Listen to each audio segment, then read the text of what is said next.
Over the Top Barbershop in Wakefield is where you go to get the best fade. You have a chance at it. Or a fresh lineup. I actually still have customers back in Springfield who still drive, hour, 2 hours to come see me. That's why we're over the top. We are over the top for a reason. Their endless success from clientele attracted by their skill and the buzz of good conversation.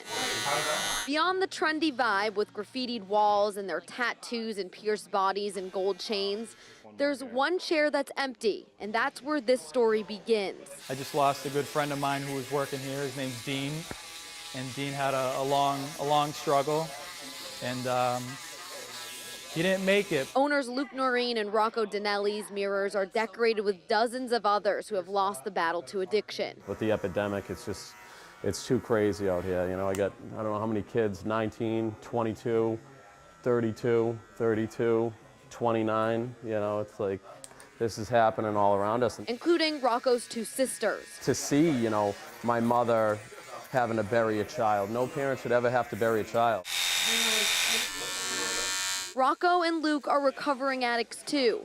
Rocco's addiction alcohol. I think you got to go through rock bottom and you got to hit your lowest point. My lowest point was sitting in a hospital bed with the people that loved me around me and me lying to their faces telling them that I was sober in that car accident. Luke's ran the gamut. I started smoking crack at the age about 15 and a half, 16 years old.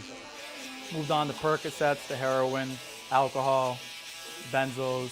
I took it to an end, and I tried hanging myself, actually, and my mother took me down, I remember, very clearly. Now both sober and successful business partners, but their barbershop not only hires people struggling, they welcome anyone where addiction is affecting their lives. We're always looking out for one another. We know everybody, by their first name. We know their families.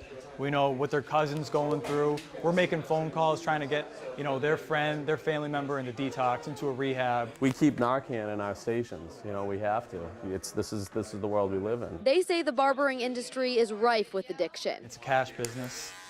It can be a dirty business. There's not too many rules. You show up to work, you cut hair, you got your own clientele.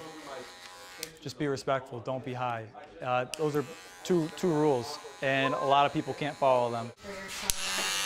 Luke and Rocco spend a lot of time babysitting, but their clients appreciate it. I'm the least worried about this game. Remember that empty chair? Dean's dad even came in just 3 weeks after his son's death to find support. Yeah, he had a son and a new baby. Their vision is a public space where we can talk about the epidemic without judgment. They plan on having AA meetings, lists of detox centers, and most importantly, support for whoever needs it. Everything positive I've ever had in my life has become behind this chair. There's not many places a kid or between my age and the age of like 35 can go and be themselves, especially so early on in their recovery. Being in a barbershop, you're part of something, we're part of the community. And just try to help as many people as we can. In Wakefield, Cassie Arsenault, NBC 10 Boston.